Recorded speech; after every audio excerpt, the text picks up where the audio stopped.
Let's break it down straight from the hill to your hometown. No spin, no hype, just facts we find. AI's on the case, no truth left behind. Laws are written, deals are made. Who's got your back, who's throwing shade? We cut through the noise, decode the text, keeping it real. Congress in context, Congress in context, shining the light, breaking it down so you know what's right.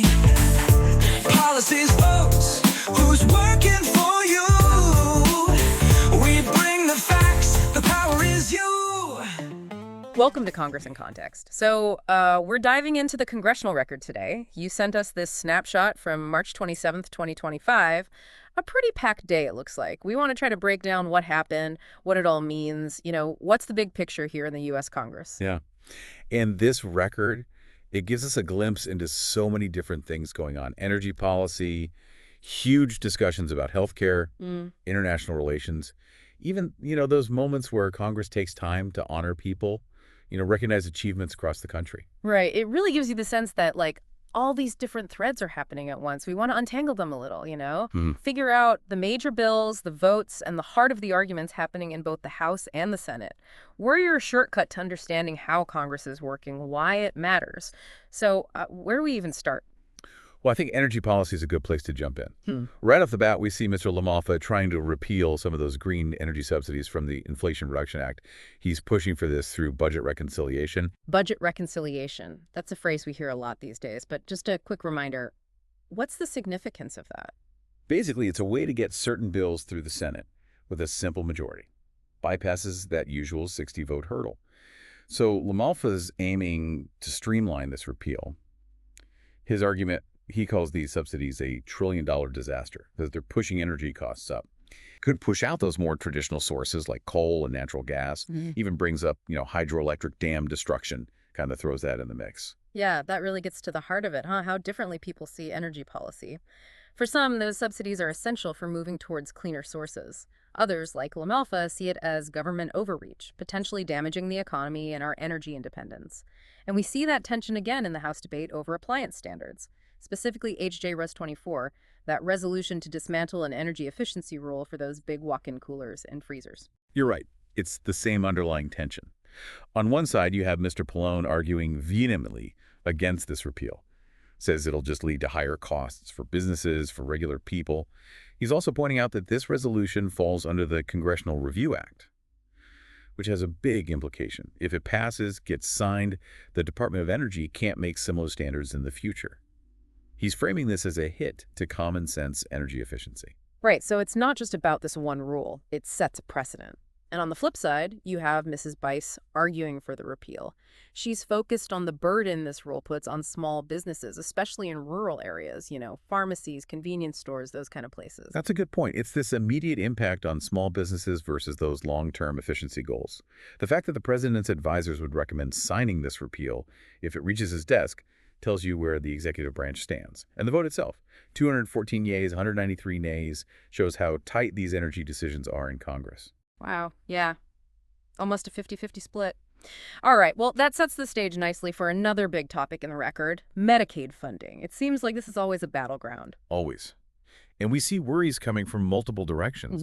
Mr. Pappas is sounding the alarm about potential cuts to Medicaid in New Hampshire, lays out the possible impacts, preventative care, long-term care, mental health, addiction treatment.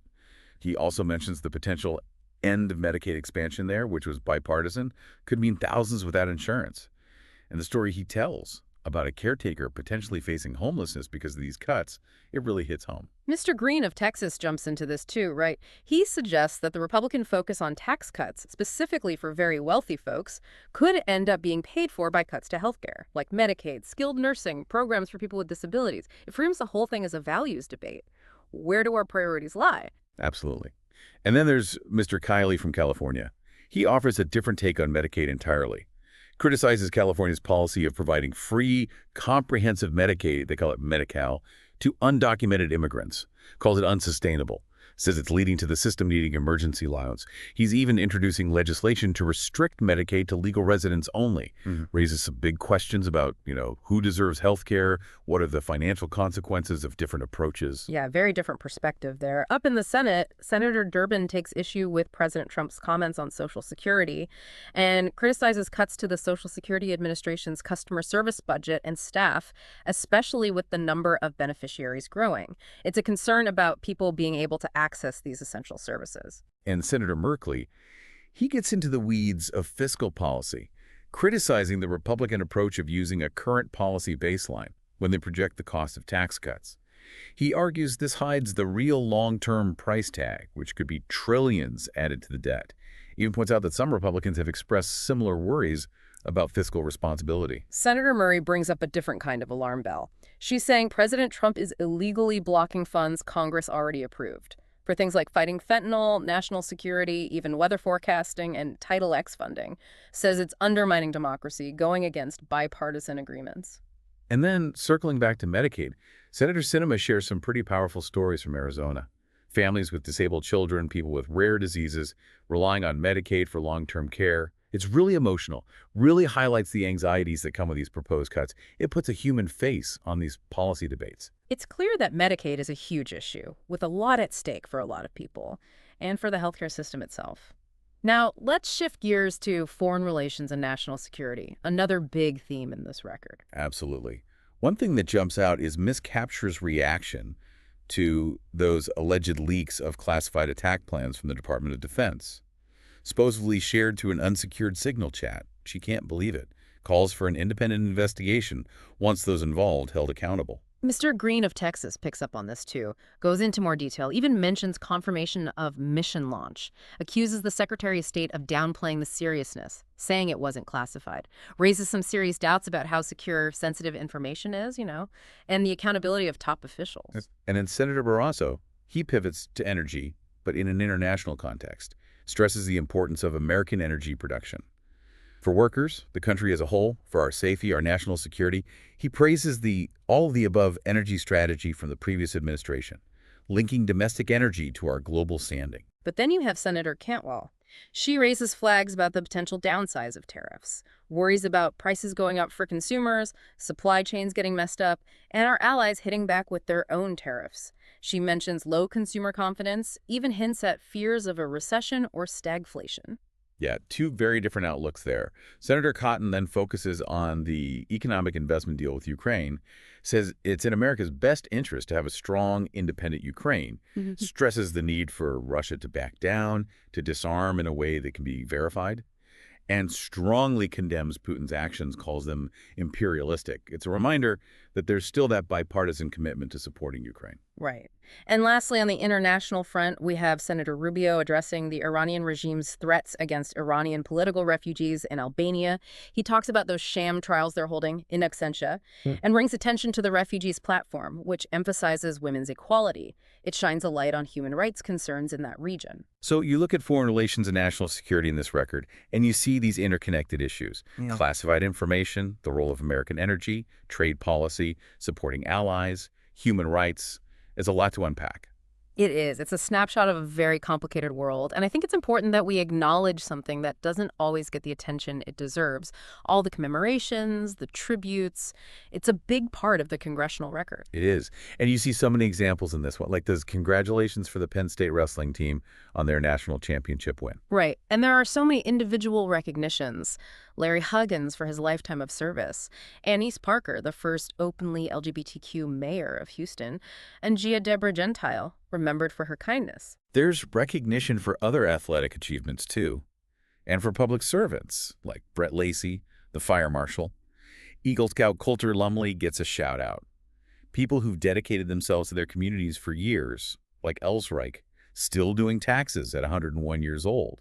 Even programs like West High School's adapted PE program. And there was a moment of silence for Nita Lowey, remembering her long career in public service. And the list goes on and on. Tributes to organizations, people who've shown incredible bravery, everyday heroes, people who've passed away.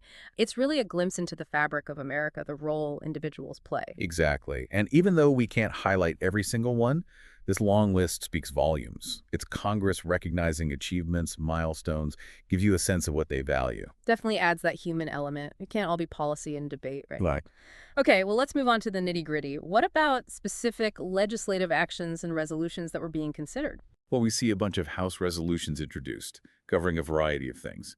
One recognizing the heritage and contributions of Latinas in the U.S., another to establish a select committee on Mexican drug cartels.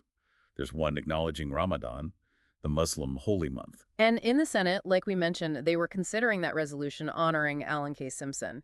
And a big one in the House was the passage of H.R. 1048, that bill about transparency when it comes to foreign gifts and contracts with universities. Right, that's the Defending Education Transparency and Ending Rogue Regimes Engaging in Nefarious Transactions Act. A mouthful. But the goal is to force more disclosure and to actually ban contracts with certain foreign entities considered risky. There were even some heated debates about amendments, votes on things like reporting thresholds for those gifts and how they define a foreign country of concern. It's definitely tied to those worries about foreign influence in our schools. It's interesting, isn't it, how a seemingly straightforward idea can get so complicated when you start hammering out the details. And over in the Senate, they were looking at a resolution condemning violence against EVs, dealerships, charging stations, that whole thing. But even that wasn't without pushback. Yeah, that's right. Senator Blackburn objects to a unanimous consent request on that. She says it's odd that there's no similar condemnation for other forms of violence, Yeah. and specifically calls out Elon Musk and Tesla. Senator Murphy objects too. It's a reminder that even symbolic resolutions can get caught up in the bigger political fights. It's never simple, is it? There were other Senate resolutions, too. One affirming the importance of the USPS, that it should stay independent, no privatization, pretty clear bipartisan agreement on that one. And then a slew of Senate bills introduced. Everything from charitable mileage rates to energy appraisals to naming a VA clinic and tackling prescription drug inflation. And one that stands out is S. 1188, America's Red Rock Wilderness Act of 2025.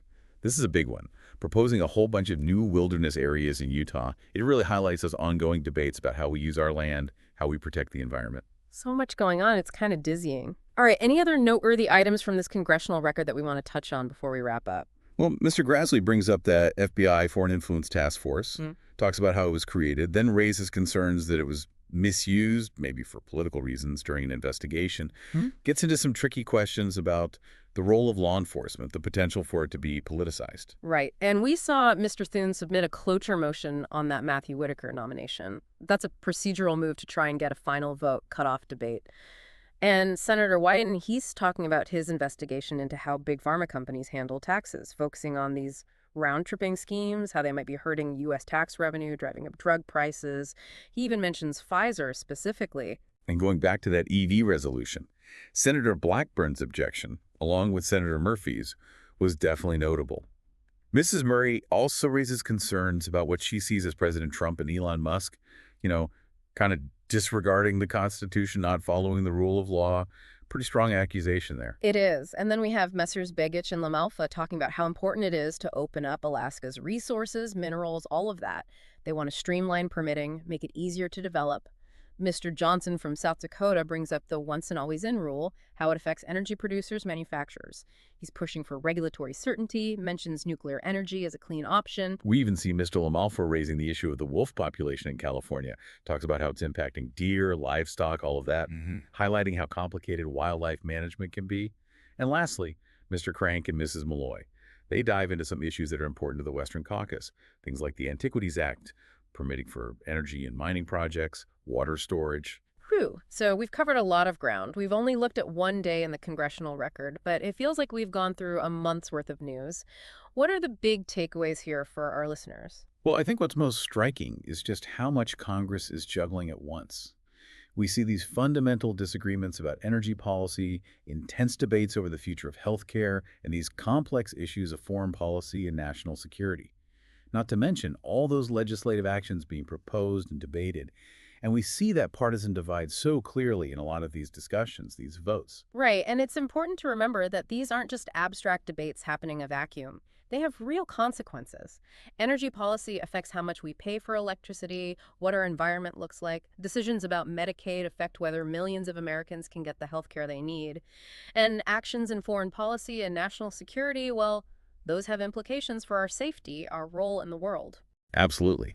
Even those things that might seem smaller, like the tributes, the commemorations, they give you insight into what our political system values, what it chooses to celebrate.